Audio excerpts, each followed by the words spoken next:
뭐냐면 애들이 다 미치는 게 유럽도 그랬어요. 68년에. 그러니까 제가 지금 보는 현상은 뭐냐면 한국에서 6.8이 일어나고 있는 거예요.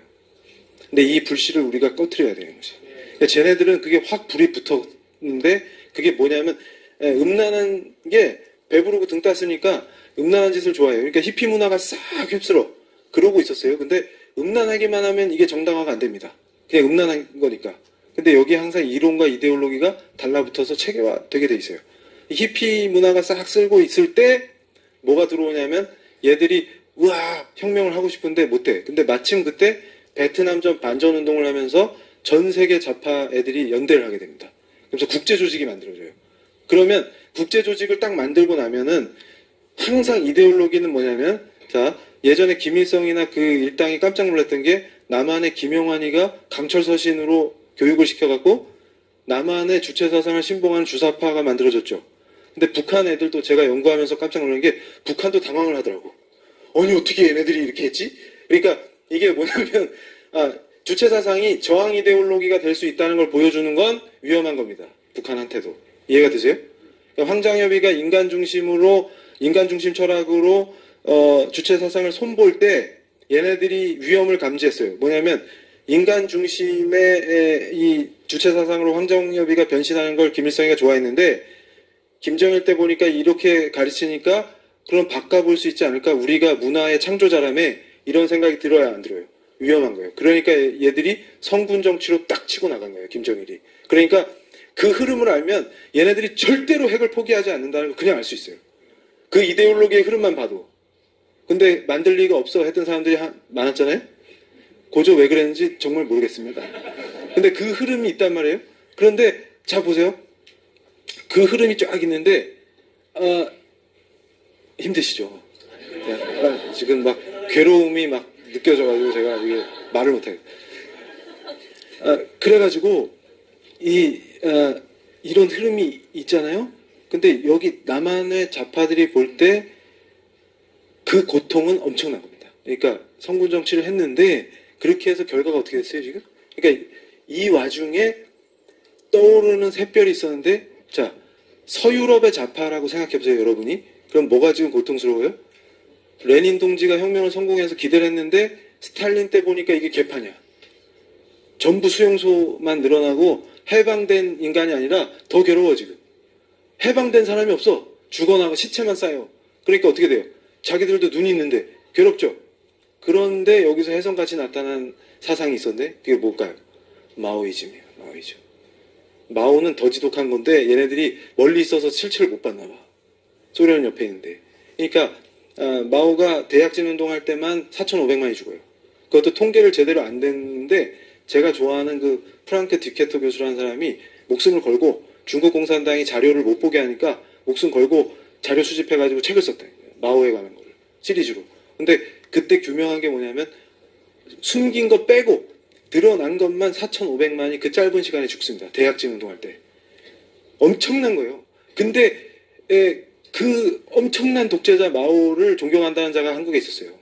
정치 지도자였습니다. 누군지 찾아보세요. 아마 더 충격받으실 거예요. 그 마오가 그딴 짓을 했어요. 그래서 제가 그걸 보다가 비참해갖고 노인네가 배식을 하는데 팔에 힘없다고 죽여요. 국을 빨리 못 푼다고. 그리고 말 안 듣는 놈들은 그냥 굶겨 죽여요. 배급을 안 주면 죽잖아요. 그러니까 이 자들이 무슨 짓을 하냐면 계획 경제를 하니까 지들이 플랜을 짜서 하니까 무슨 짓을 하냐면 영국이 되게 부러운 거예요.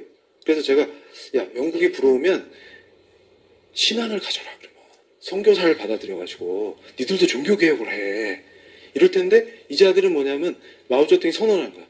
단시간 내에 고저 영국을 따라잡겠습니다. 이렇게 선언을 했어요.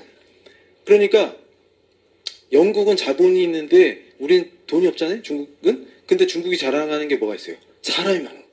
사람이.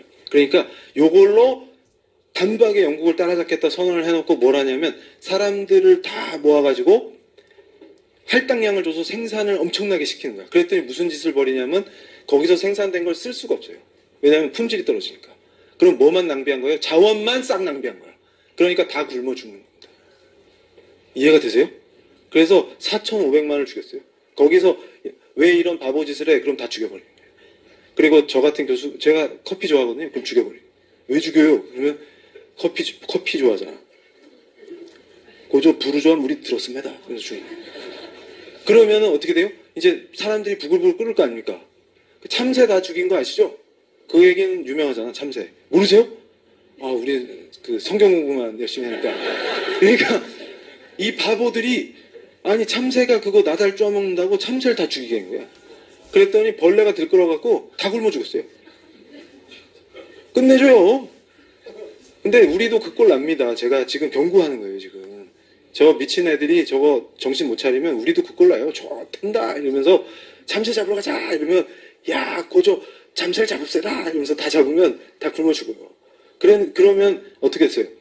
마오를 따르던 자들도 이제 비판이 나오기 시작하죠. 그때 딱 때려잡는 게 문화 대혁명입니다.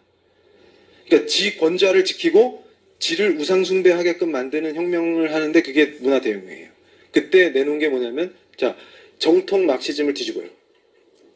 물질이 정신을 규정하는 게 아니다. 네가 쓰고 있는 안경이 빨간색 안경이면 세상이 빨갛게 보이지? 정신을 개조해버려. 인간 개조. 그게 진짜 혁명이야. 그러니까 무슨 얘기냐면 체제를 바꾸면 혁명이 성공할 줄 알았는데 안 돼. 사람을 바꿔야 돼. 사람을. 그러니까 이게 교회랑 원리가 똑같아요. 교회를 다니는데 사람이 왜 안 바뀌어요? 이게 우리의 문제다. 사람이 바뀌어야 돼요. 이게 종교개혁입니다. 진짜 종교개혁은 사람이 바뀌어야 돼요. 사람이. 근데 얘네들이 그 조치를 한 거야. 그래가지고 제가 안 바뀌잖아요? 그럼 갑자기 홍위병이 오늘 이 강의한 걸 알았어. 그럼 다음날 제가 자고 있으면 문을 똑똑똑 두드려. 이 교수 나와. 문 열면 고조 혁명적 조치를 취하러 왔수다. 이러면서 푹 찌르는 거예요. 그러니까 제자들이 선생님을 끌고 가서 비참하게 죽이는 게 혁명이에요. 이놈들의. 그게 문화 대혁명이에요. 사람을 개조하는. 근데 유럽의 젊은이들이 68년에 미쳐가지고 베트남전 반전운동을 하면서 끌어들인 게 뭐예요? 마오이즘입니다. 그래서 하루 저녁에 마오 어록이 50만 부가 팔려요. 파리에서. 애들이 그걸 학습하고 기뻐하면서 체계화해요. 자기들의 논리를. 그러면서 뭐라 그러냐면 모든 금지하는 것을 금지하라. 이게 혁명의 슬로건입니다. 그 얘기 뭐냐면 기존의 모든 권위를 해체하라 그 말이에요. 그러니까 목사님 웃기고 있는데 네가 목사면 돼? 멱살 딱 잡고. 그게 해방이야. 와. 그러니까 지금 한국에서 벌어지고 있는 학생인권 조례의 모델이 68 학생 선언입니다. 이해가 되세요? 그럼 학교에서 선생님한테 짝다리 짚고 해보세요. 인권인데 해보세요. 잘리고 싶으면 해보세요. 이러잖아요, 학생이. 그게 68 학생 선언이에요. 그거를 실현하겠다는 거예요, 지금 얘네들이. 이해가 되세요, 지금? 그러면 그 안에 68 정신에 뭐가 있습니까? 동성애가 있어요. 그러니까 얘네들이 원래는 프랑스에서 에릭 제무르가 프랑스의 자살이라는 책을 썼는데 프랑스가 그 68의 정신을 현실 정치로 실현하려고 하면서부터 스스로 자살을 했다. 이게 책의 핵심 내용입니다. 근데 이게 프랑스에서 엄청난 인기를 끌었는데요.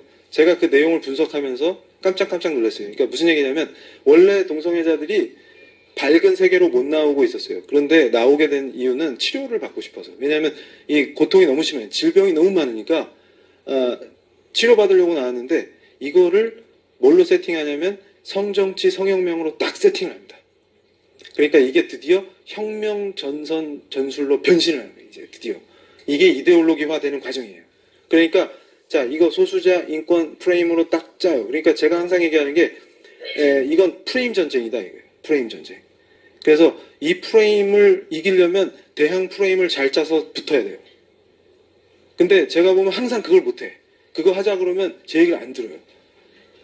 그런데 문제는 뭐냐면 그렇게 딱 짜는데 이게 뭐냐면 얘네들이 또 무시무시한 걸 만들었어. 보세요. 유물론이 들어가면요. 하나님을 잘 못 느껴요. 탈북 사역하시는 목사님들은 제 말을 무슨 얘기인지 그냥 알아들으십니다. 왜냐하면 타가소에서부터 유물론이 주입된 애들은 나중에 남한에 와도 하나님 얘기를 아무리 해줘도 얘들은 그게 안 느껴져요. 이렇게. 이해가 되세요? 그러니까 얘네들을 빨리 획득해갖고 유물론을 딱 집어넣으면 안 움직여요. 그러니까 지금 유럽의 좌파들이 승리를 외치는 게 무신론과 유물론이 일종의 종교인데 이걸로 기독교를 격퇴했다 이렇게 기뻐하는 거예요 지금. 그러니까 어릴 때 유물론이 들어가면 끝장나는 거예요. 근데 어떻게 학습시켜도 이게 효과가 없었어. 왜냐하면 자 교회와 경쟁하잖아요. 근데 또 우리 복음이 또 세요.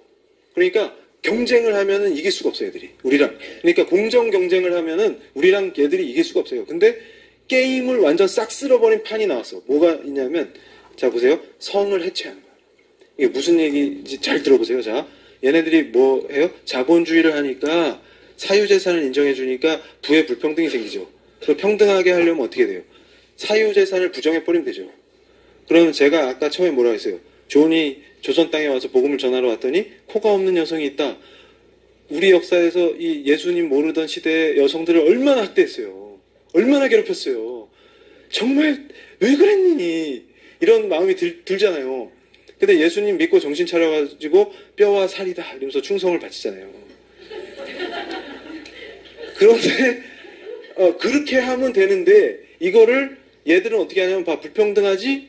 그럼 어떻게 하면 돼요? 성별을 없애면 평등하잖아. 그거예요. 그러니까 GM이라는 건 뭐냐면 젠더를 평등하게 만든다는 의미가 아니라 마지막 단계는 젠더가 없어지는 거예요. 해체되는 거예요. 근데 그걸 모르는 거죠. 그러니까 뭔 얘기냐면 유엔에서도 처음에 WID라는 게 뭐냐면 남성의 관점에서 여성의 권리를 신장시키자. 그러면 평등해질 거 아닙니까?